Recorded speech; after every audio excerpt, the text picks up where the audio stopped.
the companion who lives in your head, imaginary friends, spirit guides, and the inner life of the boy. An essay on reading great are the myths. What if you're my imaginary friend? The boy asks this near the very end. They are lying side by side on sun loungers in the California desert, covered in blankets, the way they used to lie in the garden in Memphis when they were 13 and 14, and the world was still small enough to hold.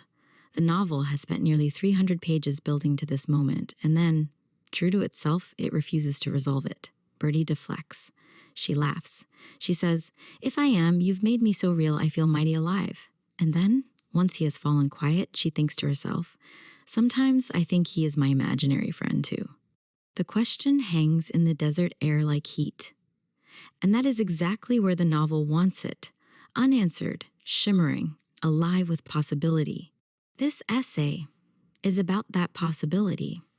It is about imaginary companions, what they are, what they do, what kind of soul tends to need them, and why the reading of Birdie as the boy's imaginary companion may be not just one interesting interpretation of great are the myths, but one of its most emotionally true ones.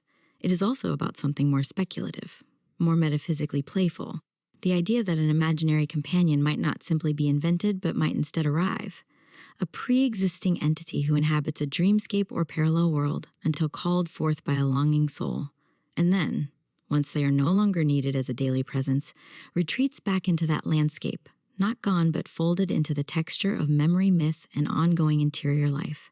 What is an imaginary friend? The standard story developmental psychology tells about imaginary companions is reassuring and a little reductive. Children invent imaginary friends because they are lonely, or because they are eldest children with no ready playmates, or because they are creative and imaginative and need someone who will agree with them without qualification. The friend serves the child as audience, as ally, as a mirror that never distorts. They are, in this telling, a benign fiction, a training wheel for emotional and social life, and they disappear or retire when the child no longer needs them. This account is not wrong exactly, but it flattens what is in fact an extraordinary psychological phenomenon. Studies of children who have imaginary companions consistently find that these children score higher on measures of creativity, have richer narrative abilities, are more adept at perspective taking and theory of mind, and tend to display a more sophisticated capacity for empathy. The imaginary companion is not a symptom of deficit, it is a technology of the rich inner life. What is more, the imaginary friend is rarely experienced by the child as a creation. Children do not, as a rule, say, "I made this person up." They say, "This is my friend." The companion arrives with the full weight of personhood, with their own preferences, their own opinions, sometimes their own stubborn refusals. Parents of children with imaginary friends often report that the child corrects them. "She doesn't like carrots. He thinks you're wrong about that." The companion has a will of their own, and that will sometimes contradicts the child's. They are not merely a puppet. This is an important and strange fact. If the child were simply projecting what they already know and feel onto a blank screen, the companion would agree with everything. Instead, the companion is often experienced as a genuinely other presence, someone who challenges, argues, disappoints even. And this, far from diminishing the relationship, is exactly what gives it depth and meaning. You cannot truly love a mirror, the companion who arrived. Before I wrote this novel, Elvis Presley was my imaginary friend. Not a poster on the wall, not a parasocial attachment, but something more specific and stranger, an interior presence, a companion in the creative dreamscape. When I began to write this story, I found myself wondering what it would mean to turn the frame around. To imagine not a fan's fantasy of Elvis, but his fantasy. What was his inner life reaching for? What shape would the companion of that particular, peculiar luminous loneliness take? The question opened something. Because Elvis was, by all accounts, a person of very unusual interior weather. He was not simply a performer. He was a visionary and a mystic, someone who read Khalil Gibran with the earnestness of a novice, who talked to his stillborn twin in the dark, who believed deeply in spiritual forces and the movements of an invisible world. He was also, and critically, deeply lonely. Not in the way of everyone who feels misunderstood, but in the way of a person set apart by something they did not ask for and could not name. Fame arrived not as a homecoming, but as a disruption, a rupture between himself and ordinary life. From the moment he arrived in Memphis at 13, a working-class boy from Tupelo in a place that already had its hierarchies of who belonged and who didn't. There was in him an acute need for a particular kind of companionship, someone who could see him without the distortion of who he was about to become. What if that someone was not entirely of this world? The evidence in the novel. Great Are the Myths is narrated by Birdie, which means we see everything through her perspective and everything remains, technically, explicable. She has a grandfather, a house, a nanny, a history. She has the full apparatus of a real person, and yet the novel accumulates, carefully and without insistence, a set of details that do not sit quite right. She arrives in Memphis as if she has been placed there. Her grandfather, an almost mythic figure himself, chooses this specific city, this specific house, and she arrives on the very day the boy arrives too, his first day at a new school, in a new city, alone. She says she was born there, in America, but she has no American life before this moment. She describes her origins as heaven knows, a whole other world, which is presented as the deflection of a shy, self-conscious girl, but which also reads retrospectively as something more literal. Her house is extraordinary, not just grand, but strange. It exists, as she tells the boy on his first visit, outside of time and space. Later, she will find rooms in it she has never found before. Pale green carpet, a single bed, a swan figurine, rooms that simply appear and then close again. The house is real to everyone who visits it, but it has the texture of a dream mansion, the private cinema, the garden that stretches further than eyes can see, the mysterious new rooms. It is less a house than an interior space, a landscape that has taken solid form. And there is the question of her parents. They are almost never there. When Mabel asks, as any rational friend would, was it even legal?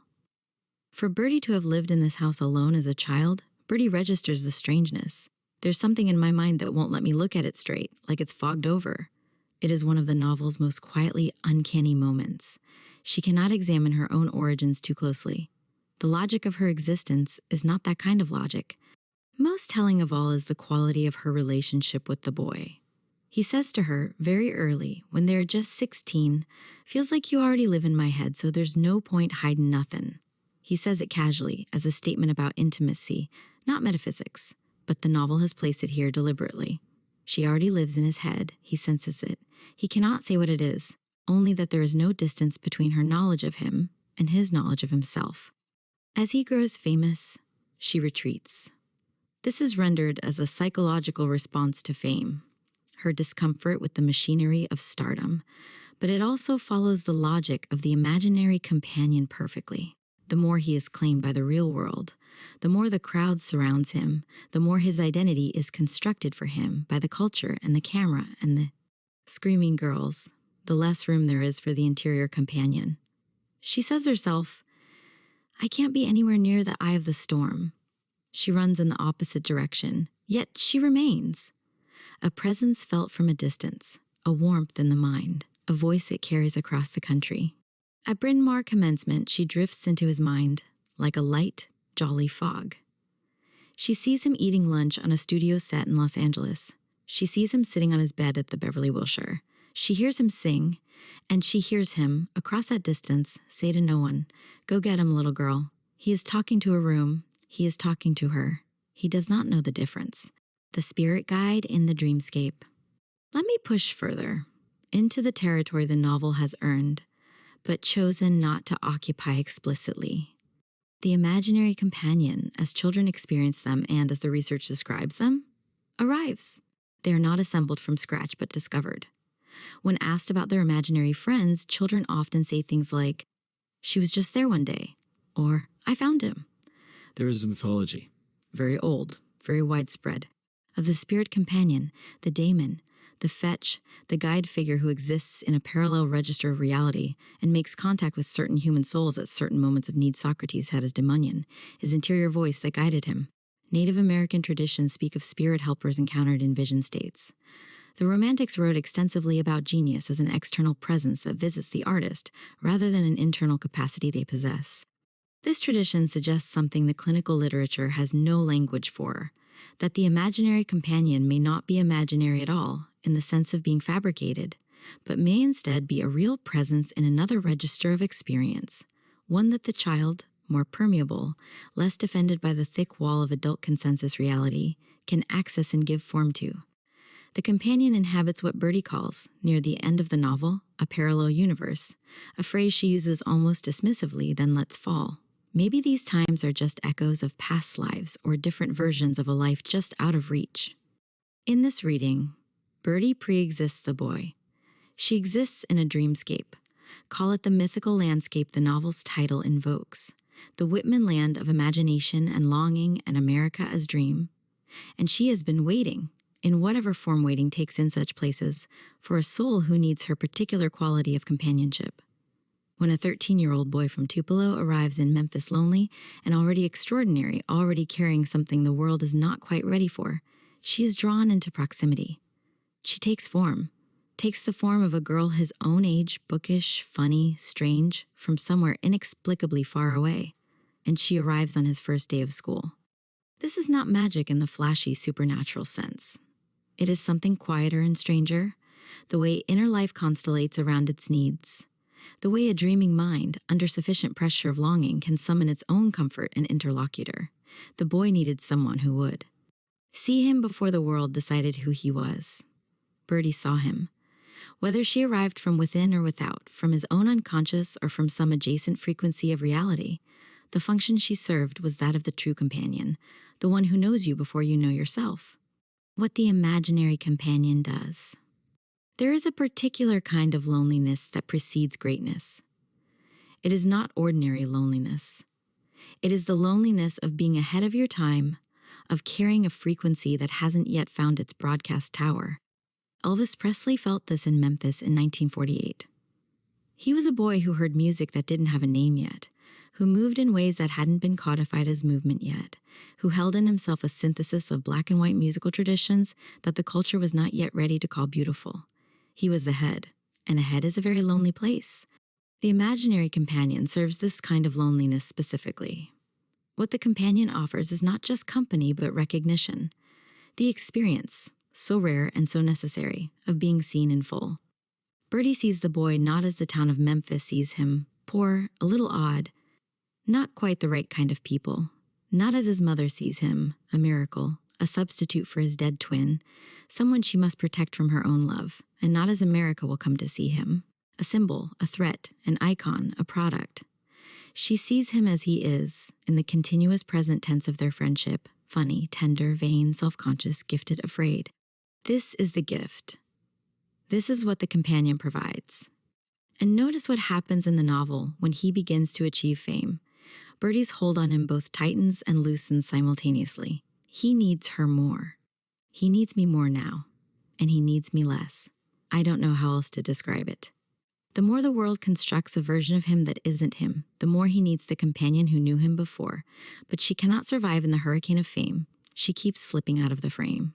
She is not of that world. She belongs to an interior territory that the fame is crowding out.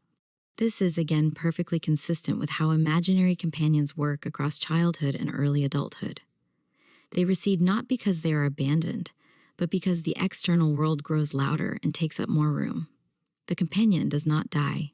They return to wherever they came from, which is to say, they move back into the deep interior, where they settle into the sediment of memory and myth, still present, still occasionally audible, but no longer needed as a daily face.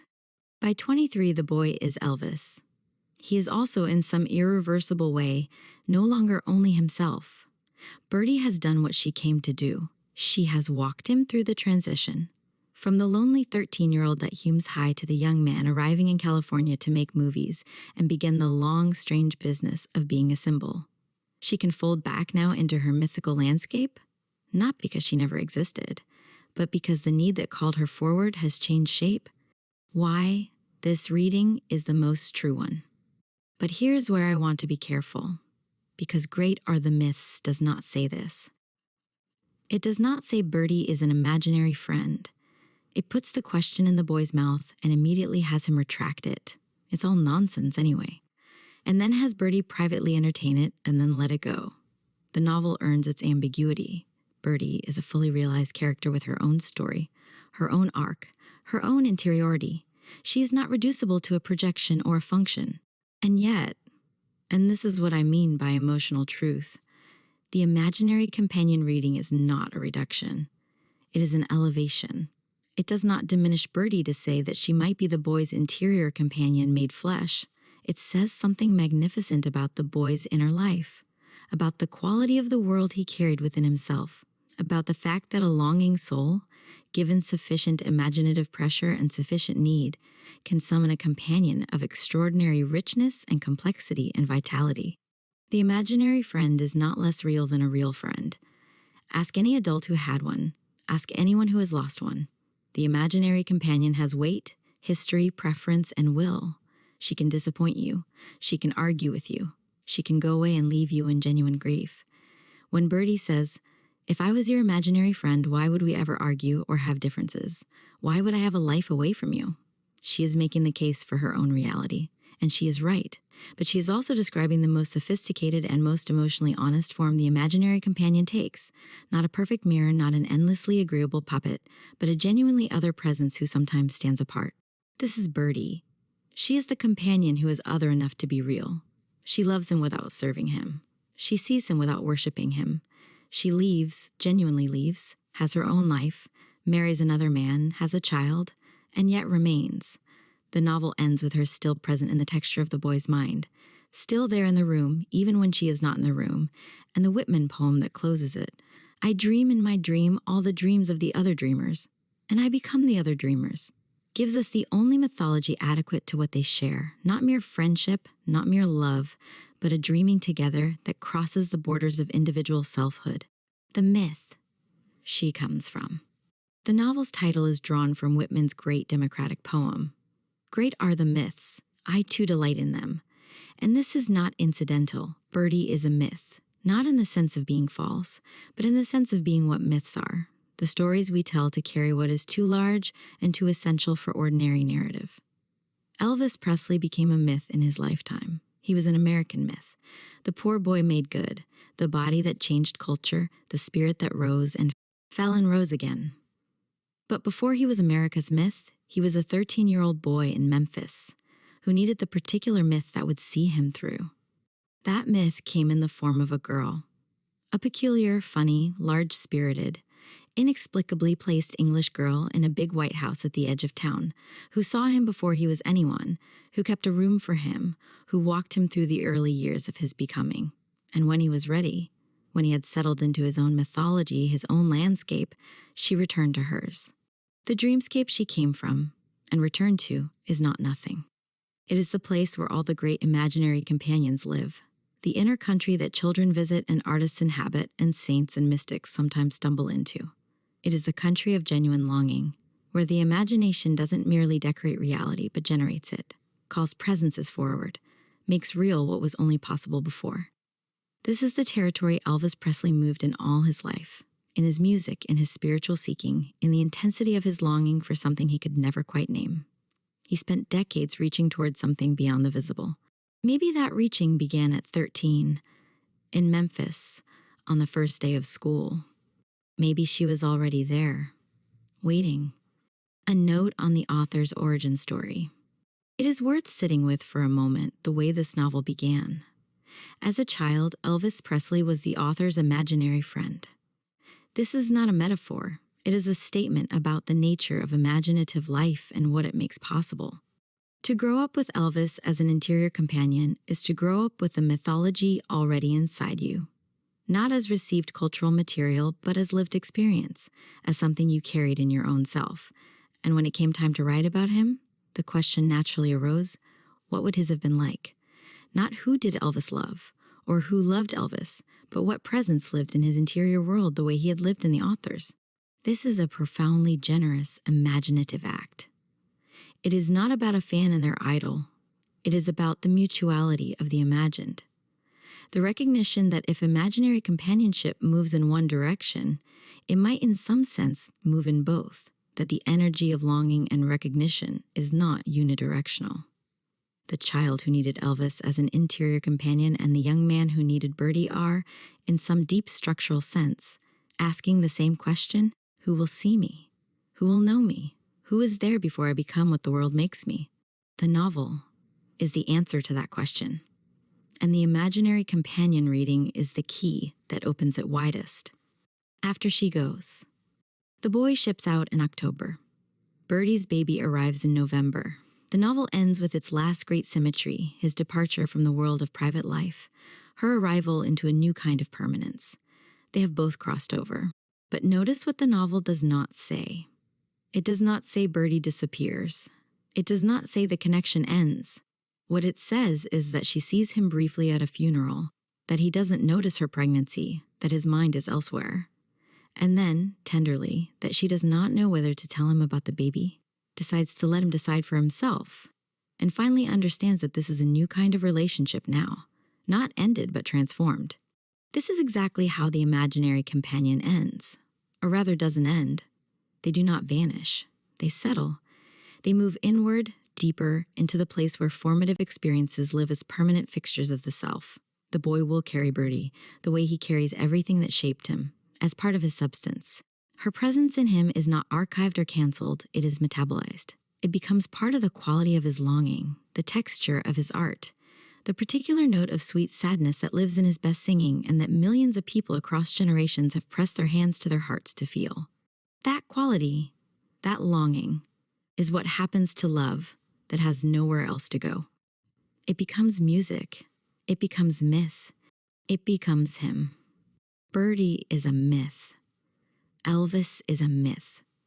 And between them and the great American dreamscape that Whitman described and Memphis made real, something happened that was both more and less than a love story, both more and less than an imaginary friendship. It was the meeting of two longing souls in the only territory where such meetings are possible, which is the territory of the imagination itself, where everything is real and nothing is only what it seems.